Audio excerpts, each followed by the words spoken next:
What if the key to peace wasn't avoiding anger, but facing it calmly and courageously? What if your rage wasn't a flaw, but a signal, a chance to grow stronger? And what if ancient wisdom could teach you how to transform fire into clarity? We live in an age of reaction. Outrage travels faster than reflection, but in a world that constantly provokes us, the ability to stay calm is a rare kind of superpower. And it's one that the Stoics, ancient philosophers like Marcus Aurelius, Seneca and Epictetus, trained for every single day.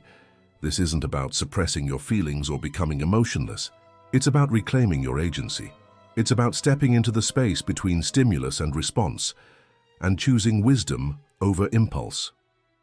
In this complete guide, we'll dive deep into how Stoicism can help you. Understand the roots of your anger. Pause and respond instead of react. Let go of ego and expectation, and cultivate an inner strength no one can shake. Whether you're someone who explodes, someone who bottles it up, or someone who quietly simmers, this is your roadmap to mastering anger the Stoic way. Let's begin. Chapter 1. The nature of anger. Understanding the storm. Anger is like a storm. It gathers fast, often faster than we realize, and strikes with force. Sometimes it's a slow simmer, other times it's a lightning bolt that hits before we can name it. In the moment it feels powerful, even righteous, but afterward, it often leaves behind regret, fatigue, and damage we can't undo. What is this force that seems to hijack us so easily? To the Stoics, anger wasn't just an emotion. It was a disturbance of reason. It was a signal that the rational part of the mind had been overtaken by passion. Seneca, the Roman philosopher, called it brief madness, and perhaps he was right. When we're angry, we often behave in ways we'd never endorse under calmer circumstances. But here's the uncomfortable truth. Anger rarely arises because of what someone else does. It arises because of what we believe about what they did. Anger is born from our judgments, from our assumption that something should not have happened the way it did, that someone should not have treated us that way. That life should not have gone off course. Marcus Aurelius, emperor and Stoic thinker, reminds us, choose not to be harmed, and you won't feel harmed. Don't feel harmed, and you haven't been. This is a radical idea. It places the responsibility for anger squarely in our own hands, not in the behavior of others, not in the unfairness of life, but in the space between stimulus and response, in how we interpret the events. Think of the last time you felt angry. What was your first thought? Was it, this shouldn't be happening? They shouldn't say that. I deserve better. That's the seed. That's the spark that ignites the fire. But what if we could intervene there, at the seed before the flame? What if we could notice that early tension in the body, that shift in tone, that rising emotion, and instead of tightening around it, we paused? Anger doesn't appear out of nowhere. It's a chain reaction. And the Stoics trained themselves to recognize that chain as it was forming, not after it had exploded. They knew that anger narrows perception. It tells us that we must fight, must lash out, must defend ourselves, right now. But what if that urgency is a lie? What if the wiser move is to pause, breathe, and examine? Imagine anger as a wild horse. If you try to wrestle it mid-gallop, you'll be dragged. But if you learn to spot it as it begins to stir, you can guide it before it bolts. The key is awareness. And awareness starts with understanding. So here's what the Stoics want us to understand about anger. It is natural but not inevitable. It is loud but not always wise. It signals something important, but it doesn't decide what we do next. Anger is information. It can reveal our values, our wounds, and our unmet needs, but it is not and should never be our final authority. As Epictetus said, when someone irritates you, it is not their actions that disturb you, but your own judgment about them. Remove that judgment and your anger is gone. That might sound impossible in the heat of the moment, but that's why Stoicism is a practice, a path. Not a single decision, but 100 small ones, to pause instead of react, to question instead of assume, to respond with strength, not rage. As we begin this journey through Stoic anger mastery, remember this: your not here to suppress your emotions. You're here to understand them and then rise above their impulsive grip. And that rise begins with the next step, learning how to reclaim your response. Let's move into Chapter 2, where the Stoic foundation for emotional freedom begins. Chapter 2. The Stoic Foundation. You control your response. If the first step is recognizing that anger stems from judgment, then the next is realizing you have the power to change that judgment, and with it your entire emotional experience. The Stoics understood that between what happens to us and how we feel about it lies an untouchable space, our power to choose. Epictetus, once a slave and later a great teacher, put it clearly: we are disturbed not by events, but by the views we take of them. This isn't just a pretty saying, it's a lifeline. Imagine someone cuts you off in traffic, your heart rate jumps, you grip the wheel tighter. A familiar thought arises: how dare they? You might yell, gesture, let the adrenaline surge through you. But now imagine catching yourself in that moment. What if you said instead, people make mistakes, maybe they're rushing to the hospital, maybe they didn't see me, or even, this doesn't have to ruin my day. Same event, different interpretation, different emotional outcome. This is the Stoic superpower. Response over reaction. The world is full of provocations, rude comments, careless actions, unfair outcomes. The Stoics knew they couldn't control those things, but they could control how they met them. And that begins with what they called the discipline of assent, choosing carefully which thoughts to accept as true. Not every thought deserves your belief. Not every reaction deserves your action. Marcus Aurelius, who ruled the Roman Empire at its height, faced betrayal, war plague, and political intrigue. And yet he wrote to himself, "You have power over your mind, not outside events. Realize this and you will find strength." To reclaim your response is to reclaim your power. But how do we train this? The first tool is the pause. A breath, a beat, a moment of awareness before reaction. It's deceptively simple and life-changing in its impact. That split second is where you go from prisoner of impulse to master of your fate. When someone offends you, pause. When things don't go your way, pause. When you feel the heat of anger rising, pause. That moment is your sword and shield. It's where reason can step in and reframe what emotion tries to hijack. The second tool is reframing, actively changing the meaning of the situation. Seneca advised imagining even the worst as bearable. Why? Because if you can endure it in your mind, you are less likely to be dominated by it in reality. The third tool is value alignment. Ask, what kind of person do I want to be, especially in this difficult moment? If you want to be kind, just, or patient, let that guide your action, not the sting of the offense. Over time, this becomes habit, not because you deny your feelings, but because you lead them. You become the inner architect of your emotional house, and that house doesn't collapse at every gust of wind. When you practice controlling your response, you begin to see triggers as teachers. Obstacles become opportunities. People who once made you angry now become mirrors, reflecting your progress or your unfinished business. So here's the truth. You don't have to be a slave to anger. You don't have to erupt or suppress. You can observe, you can evaluate, you can choose. It's not easy, but it's possible. And the more you practice, the more freedom you gain. And now, with this foundation laid, we turn to one of the Stoics' most effective practices in dealing with anger and reaction, the power of the pause.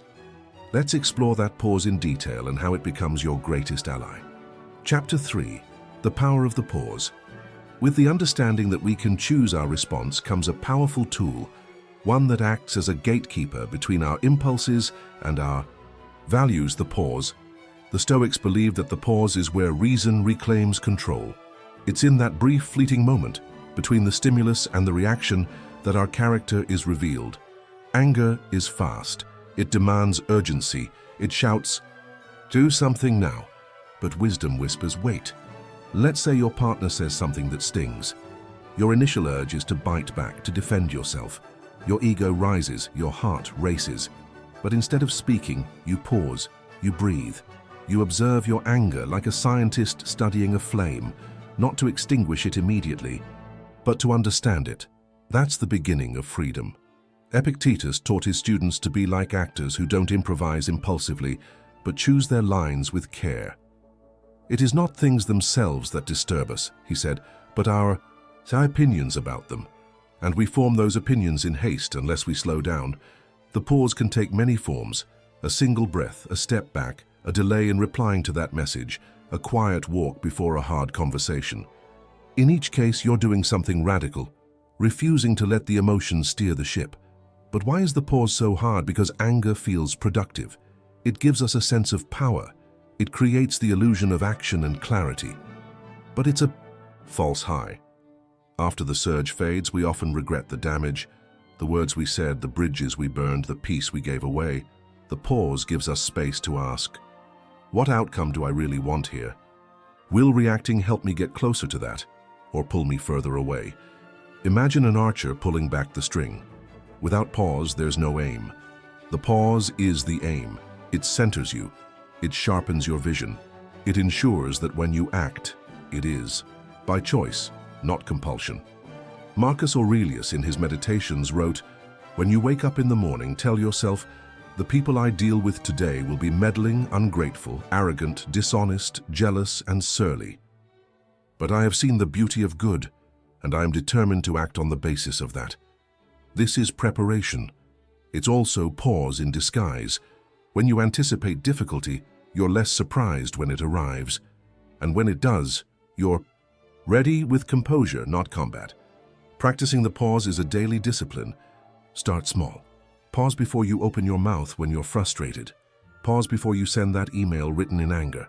Pause when your child spills something and your instinct is to scold. In each case, you're building emotional muscle. You're proving to yourself that you don't have to be swept away by every wave that hits. Over time, this practice compounds. You'll notice your threshold for anger increasing. Your ability to tolerate discomfort without reacting will grow. People will feel safer around you. But more importantly, you'll feel safer within yourself. Because when you master the pause, you're no longer at the mercy of the moment. You become a steady flame in a world of sparks. And from this stillness, we're ready to explore the next layer of Stoic power, the art of not taking things personally. Because often, our anger isn't just about what's said or done, but about how we interpret what it means about us. Chapter 4. You don't need to take things personally. From the stillness we cultivate in the pause comes an even deeper awareness. 1. That strikes at the root of much of our anger, the belief that everything is about us. When someone criticizes us, we feel personally attacked. When someone ignores us, we assume we're being disrespected. When things don't go as planned, we take it as a reflection of our worth. And from that feeling, anger grows. But what if we've been interpreting these moments all wrong?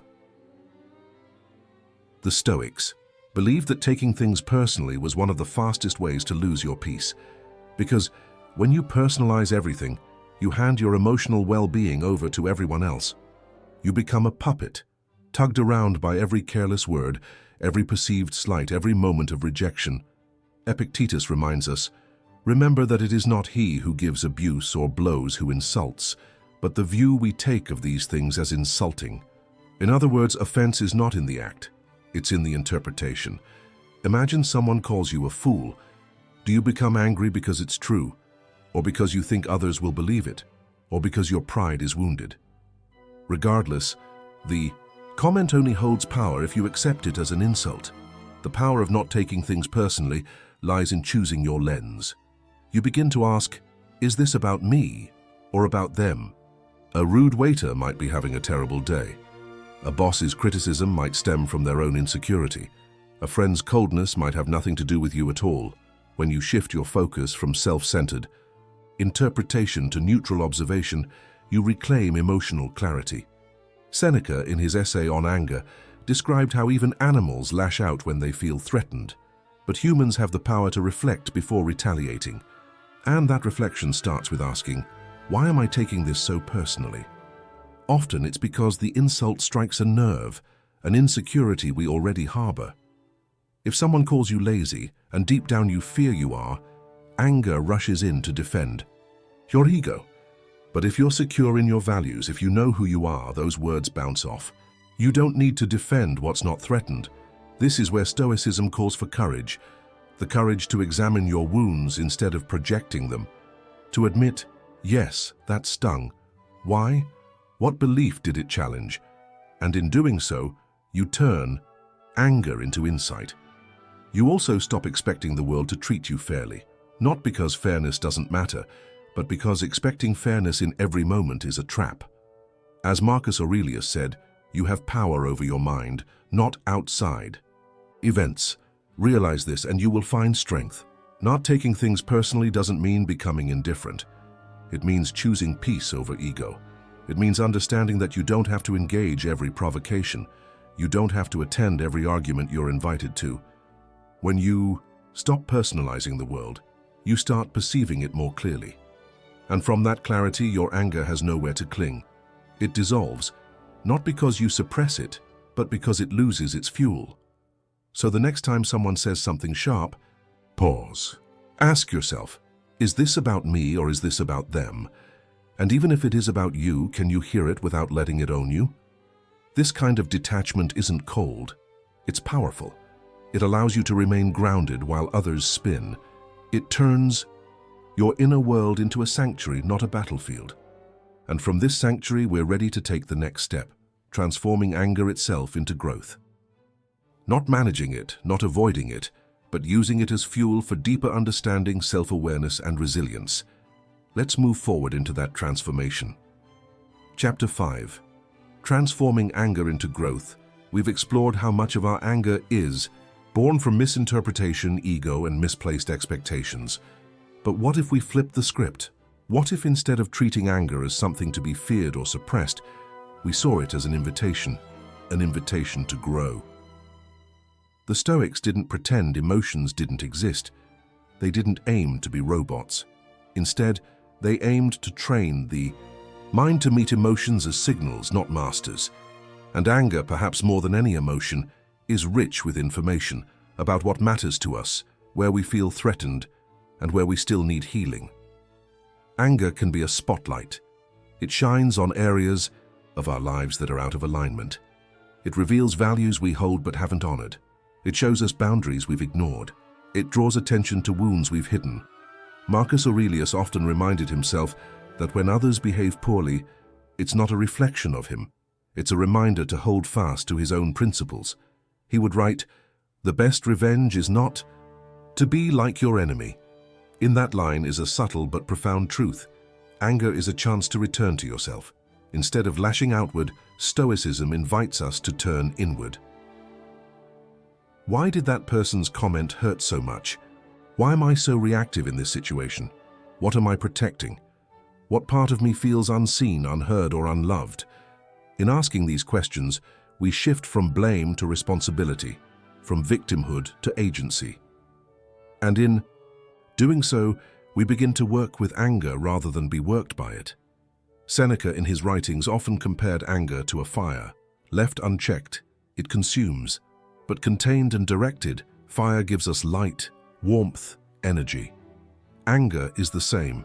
It can destroy or it can refine. It can harden or it can deepen us. Transforming anger into growth means practicing metanoia, a change of mind, a turning toward wisdom. It's about taking the spark and asking, what can I learn here, for example? If someone disrespects you, maybe you learn to set firmer boundaries. If you fail and get angry at yourself, maybe you learn to separate your worth from your performance. If a friend betrays your trust, maybe you learn to become clearer in your expectations or to let go with grace. This kind of transformation requires presence, it requires honesty, and it requires compassion, not just for others, but for yourself. Because sometimes the person you're most angry at is the one you see in the mirror. And even there, Stoicism offers relief. Epictetus taught that we are not our past mistakes. We are the judgments we make about them. If anger shows up as self-loathing or regret, meet it with curiosity. Ask, what am I being called to forgive, to understand, to release? When we allow anger to become a mirror instead of a weapon, we grow. We develop resilience, we gain insight, we become more thoughtful in our relationships, more grounded in our decisions, more capable of responding to life with clarity, instead of combustion. In this way, anger stops being a curse and becomes a teacher, and when you've learned from it, you carry yourself differently. You walk into the world less reactive, more reflective. You realize that inner peace isn't the absence of storms, but the skill of sailing through them. So the next time anger rises, don't rush to extinguish it. Let it speak. Let it show you where to grow. And then take the lesson, not the poison. As we continue, we'll explore a Stoic truth that underpins much of this transformation, that your emotions, as real as they feel, are not commands.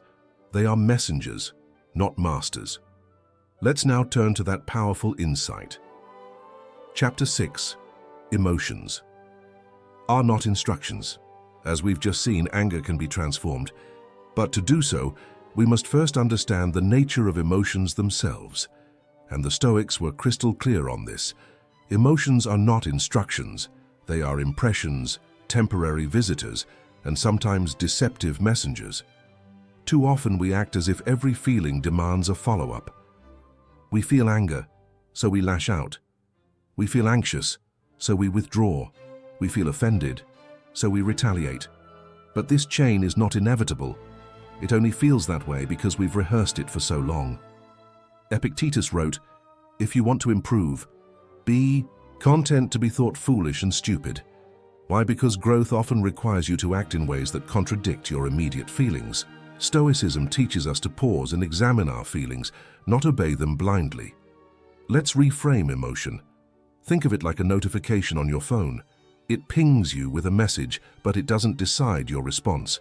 You can open it, ignore it, or choose when and how to deal with it. The Stoics knew that emotions were often irrational responses to our judgments and beliefs. That's why Marcus Aurelius would constantly remind himself, don't let your imagination be crushed by life as a whole. Stick with the present moment. Because so often it's our story about the feeling that traps us, not the feeling itself. Imagine someone criticizes you in public. You feel embarrassed, maybe even enraged. Your mind says, they've humiliated me. I have to respond. I need to defend myself. But if you pause and look deeper, you might realize the emotion is just a flare. It's not the truth. The Stoics trained themselves to witness emotions. Not suppress them, not deny them, but observe them like clouds passing through the sky. Ah, here is anger, they might say. I feel it rising. I don't have to act on it. This takes practice. At first, the emotion seems like everything. It feels so loud, so urgent, so consuming. But the more you practice the pause, and the more you challenge your internal story, the more space you create. And in that space, you can ask powerful questions. Is this emotion based on fact or fear? What belief is fueling this feeling? If I act on this emotion, will I regret it later? Sometimes our feelings are valid messengers. They highlight injustice, betrayal, grief, but even then, they are just that, messengers. It's up to you to decide what meaning they hold and what action, if any, they deserve. Seneca said, "We suffer more often in imagination than in reality." This is especially true of emotions. We rehearse conflicts that haven't happened. We replay insults that are no longer relevant. We build entire narratives on shaky foundations. To live stoically is to separate the signal from the noise, to honor emotion's presence but not kneel before it, to thank it for its information, then make your own deliberate choice. Think of a Stoic as someone walking through a storm. Rain pours, wind howls, but they keep moving, calmly and purposefully. They don't scream at the weather. They don't try to control it. They accept it, adapt to it, and continue forward. That's the mindset we're building here. You are not your feelings. You are the awareness behind them. So next time emotion visits, greet it like an old acquaintance, ask what it has to teach you. Then choose your response like the philosopher you're becoming. Because the next truth we face is perhaps the most deceptive trap of all. The one that keeps us chasing something just out of reach. Approval. Let's turn now to that pursuit and why seeking approval is one of the fastest ways to lose your power. Chapter 7. Let values lead, not emotions. We just explored how emotions, though powerful, are not instructions. But what often fuels our emotional turbulence, especially our anger, is the silent, invisible craving for approval. It sneaks in unnoticed, yet drives many of our reactions. And the Stoics warned us, seeking approval is a trap. From an early age, we're conditioned to crave validation. Gold stars, praise from parents, acceptance from peers. It all teaches us one thing: if others approve, then we are worthy. But Stoicism flips that idea upside down. It says, your worth is not something others give you. It's something you claim by how you live. Epictetus put it plainly. If you want to improve, be content to be thought foolish and stupid. Why? Because the path of virtue, growth, and inner freedom often contradicts what the crowd values. Seeking. Approval makes us reactive. If someone praises us, we feel high. If they criticize us, we spiral. It becomes impossible to act with integrity when our sense of peace depends on other people's shifting opinions. The moment you need someone to agree with you to feel okay, you've given them control over your mind. Marcus Aurelius wrote, "It never ceases to amaze me.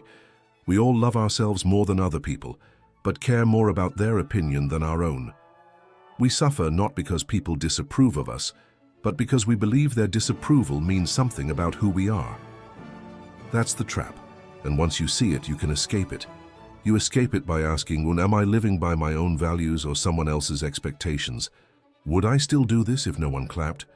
If someone misunderstood me forever, could I live with that if I stayed true to myself?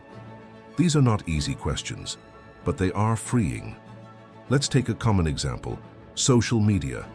A post with many likes feels like success. One with none feels like failure. But in truth, neither defines us. What matters is the intention behind the action. Did you act with clarity, courage, and purpose? Then let go of the outcome. The Stoics remind us, the only judge who matters is the one who lives in your chest, your conscience, your inner demon. When you align your actions with reason and virtue, you can walk away from any situation in peace. Even if the world boos, that doesn't mean we become arrogant or dismissive. It means we choose not to depend on approval. We welcome feedback, but we don't chase applause. We hear criticism, but we don't crumble before it. Because here's the paradox: the more you stop needing approval, the more authentic you become. And authentic people are magnetic, not because they try to please, but because they radiate peace. So next time you feel the sting of rejection or the urge to perform for praise, pause. Ask, what do I want more? My own self-respect or temporary applause? Choose self-respect. Choose the inner scorecard. Because from that place of groundedness, we arrive at the greatest Stoic realization of all. The kind of strength that doesn't shout, doesn't demand, doesn't conquer. The kind of strength that sits quietly within. Let's now arrive at our final reflection. Peace is the ultimate power. Throughout this journey, we've peeled back the layers of anger, not to eliminate it, but to understand and transform it. We've seen how anger begins in judgment, how it feeds on ego, and how it thrives in haste. We've explored the power of the pause, the clarity that comes from not taking things personally, and the wisdom in treating emotions as messengers, not masters. And now we arrive at the final truth the Stoics taught again and again. Peace is the ultimate power. Not dominance, not vengeance, not being right. Peace. The world will always provide reasons to be angry. People will be rude. Systems will be unfair. Life will, at times, feel intolerably unjust. And yet, in the face of all of that, the Stoics ask us, will you lose yourself to it? Or will you remain anchored in who you choose to be? Marcus Aurelius led armies into battle, governed an empire, and lost children to illness, and still he wrote about compassion, acceptance, and inner tranquility. In the midst of storms, he reminded himself and us, if you are distressed by anything external, the pain is not due to the thing itself, but to your estimate of it, and this you have the power to revoke at any moment. This is the Stoic vision. Not a life without challenge, but a life where your inner state is no longer hostage to outer chaos. That is power, and that is peace. When you're no longer quick to take offense, you think more clearly. When you've learned to pause, you act more wisely. When you let anger guide you to self-awareness instead of destruction, you grow. And when you stop looking for approval from others, when you decide that your self-respect matters more than temporary validation, you begin to cultivate a stillness that nothing and no one can shake. This stillness is not detachment, it is presence. It is the strength to meet life exactly as it is, without clinging, without resisting. You can walk into a disagreement and stay calm. You can watch someone provoke you and remain silent. You can feel the fire of anger rise and still choose peace. That doesn't make you passive, it makes you powerful. Because in a world where so many react, you respond. Where so many shout, you listen. Where so many crumble, you stand. And that is the power the Stoics wanted us to discover, not on a battlefield, but within our own hearts. So as we close, take this with you. The next time anger rises, remember what it truly is. It is not the enemy. It is the signal, the invitation, the doorway to strength, clarity, and profound inner peace. You have the tools now, you have the teachings, and most importantly, you have the choice. So choose wisely. Choose peace, because peace isn't the absence of struggle, it's the presence of self-mastery. And that is the Stoic path. If this message stirred something in you, if a part of you felt seen or challenged or empowered, then take this as your moment. Don't just absorb these truths, apply them, practice them, carry them into your next conversation, your next conflict, your next moment of self-doubt. The Stoics weren't speaking to perfect people, they were speaking to you and me, ordinary humans trying to navigate a chaotic world with clarity and courage. So when anger knocks at your door, you now have a choice. You can react or you can remember. Remember your pause, remember your power. Remember the calm inside you that cannot be taken, only surrendered. And if you found value in this video, share it with someone who needs it. Let's bring back the wisdom of stillness in a noisy world. Like, comment, subscribe. Join this growing community of modern-day philosophers who believe that peace is not passive, it's powerful. Thank you for watching. And as always, stay grounded, stay present, and walk the Stoic path.